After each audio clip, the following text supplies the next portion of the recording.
অভিজ্ঞতা যে ৰাজ্যত যেতিয়াই নিযুক্তি দিবৰ বাবে প্ৰচেষ্টা কৰা হয় দুৰ্নীতি আৰু স্বজন দূষণৰ বাবে নিযুক্তি প্ৰক্ৰিয়া আগবাঢ়ি নাযায় আইন আৰু আদালতৰ জটিলতাৰ সৃষ্টি হয় আৰু কেনেবাকৈ যদি চৰকাৰখনে নিযুক্তি দিবও পাৰে সেই নিযুক্তিক লৈ যুৱক যুৱতীসকলৰ মাজত হতাশাৰ সৃষ্টি হয় যোৱা 3 দিন আগত অসমৰ এখন আদালতত অসম চৰকাৰৰ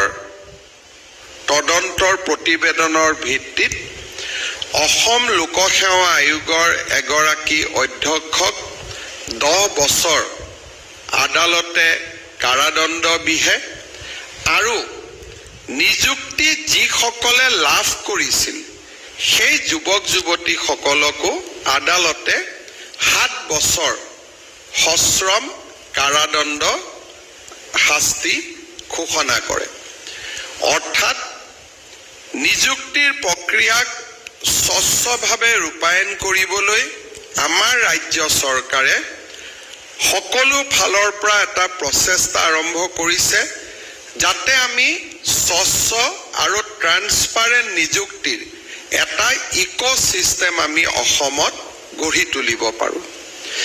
স্বাভাৱিকভাৱে মই প্ৰায়বোৰ সভাতে কওঁ যেতিয়া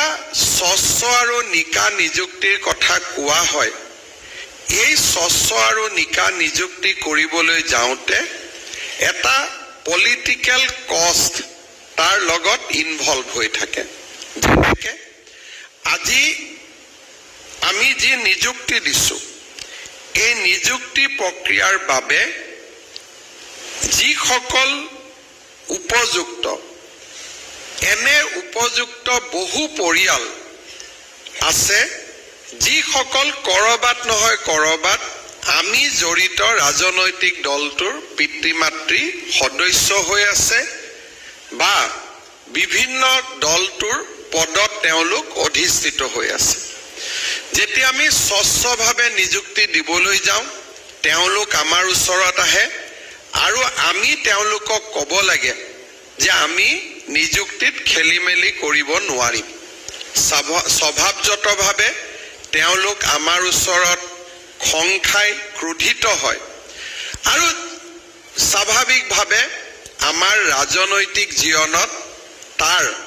এটা ডাঙৰ কষ্ট আমি নিৰ্বাচনৰ সময়ত দিবলগীয়া হয় ঠিক তেনেদৰে যিসকল বিষয়া বা মন্ত্ৰী বিধায়কৰ সম্পৰ্কীয় ল'ৰা ছোৱালীও এই কম্পিটিটিভ পৰীক্ষাবিলাকত অৱতীৰ্ণ হয় তেওঁলোকক যেতিয়া আমি ক'ব লাগে যে তোমালোকক আমি সহায় কৰিব নোৱাৰো মন্ত্ৰিত্বৰ দায়িত্ব এৰাৰ পিছতো এটা পৰিয়ালৰ লগত এটা পৰিয়ালৰ সম্পৰ্ক এনেকে বেয়া হৈ যায় যে ভৱিষ্যতৰ দিনত পৰিয়ালৰ বিয়া বাৰুটো খোৱাও এক প্ৰকাৰ অসম্ভৱ হৈ পৰে যেতিয়া পৰিয়ালৰ বিয়া বাৰু খাব যোৱা হয় আৰু যেতিয়া মোৰ লগত মই মন্ত্ৰী নহওঁ তেতিয়া তেওঁলোকে কয় যে তুমি পাৱাৰত থাকোতে কিন্তু তোমাৰ মামাৰ ল'ৰাজনক চাকৰিটো কৰি নিদিলা তোমাৰ ভতিজাটোক চাকৰিটো কৰি নিদিলা আৰু সেই সময়ত তলমূৰ কৰি সেই অনুষ্ঠানটোৰ পৰা আঁতৰি অহাৰ বাদে আমাৰ হাতত আন বিকল্প নাথাকে অৰ্থাৎ একোটা স্বচ্ছ নিযুক্তিৰ বাবে পলিটিক্যাল কষ্ট আৰু ব্যক্তিগত ক্ষতি দুইটাৰ যিকোনো চৰকাৰে সন্মুখীন হ'ব লাগে সেই কাৰণে চৰকাৰসমূহে দুটা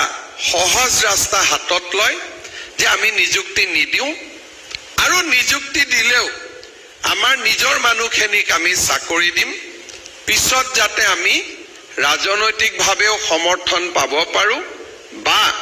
ব্যক্তিগতভাৱেও যাতে আমাৰ পৰিয়ালত আমাৰ প্ৰতিষ্ঠা চলি থাকিব পাৰে 2021 চনত আমাৰ চৰকাৰ অহাৰ পিছত আমি সিদ্ধান্ত লৈছিলোঁ যে আমি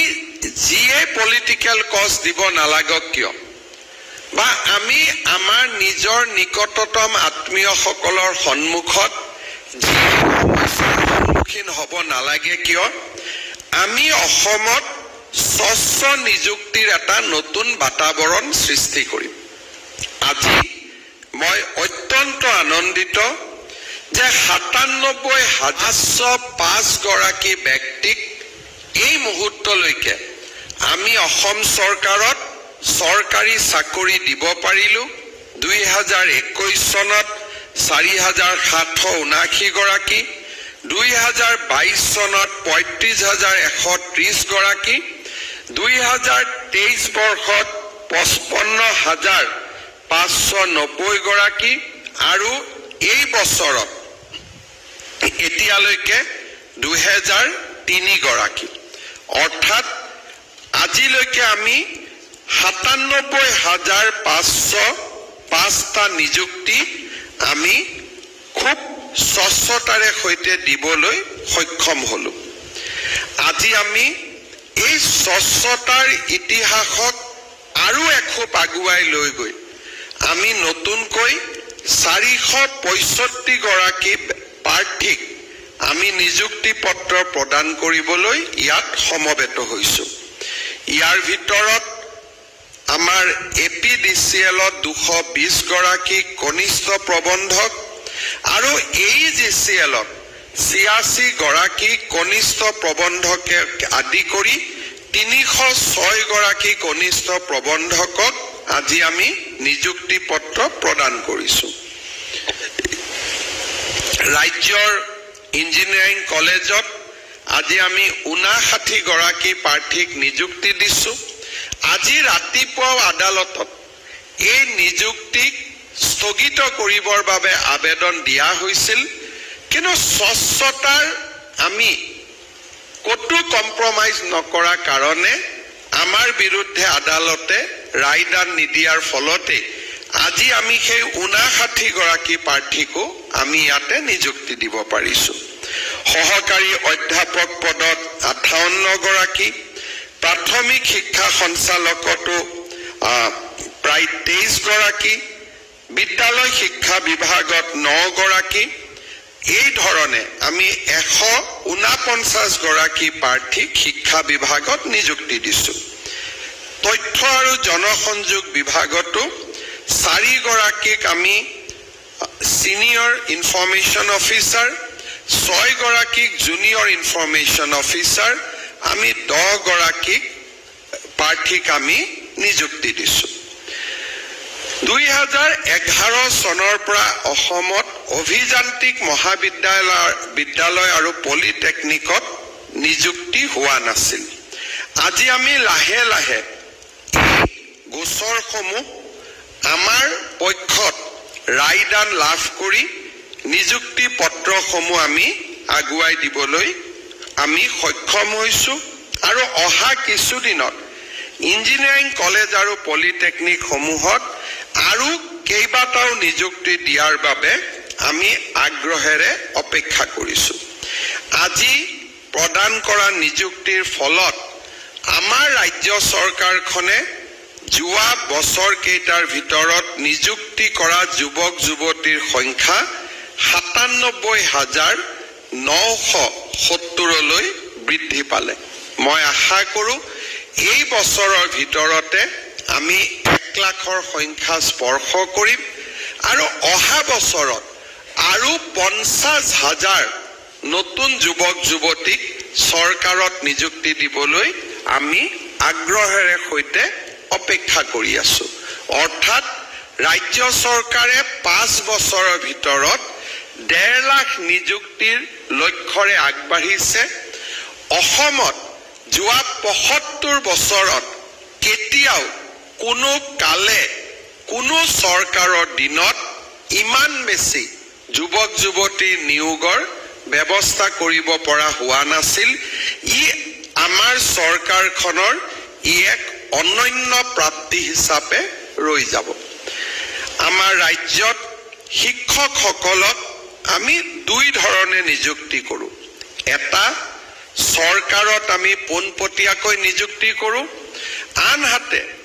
টেট উত্তীৰ্ণসকলৰ মাজত বহু আমি ঠিকাভিত্তিক শিক্ষক হিচাপে নিযুক্তি কৰোঁ। যেতিয়া নিয়মীয়া কৰ্মচাৰী এজনে চৰকাৰী চাকৰি কৰে, তেওঁলোকৰ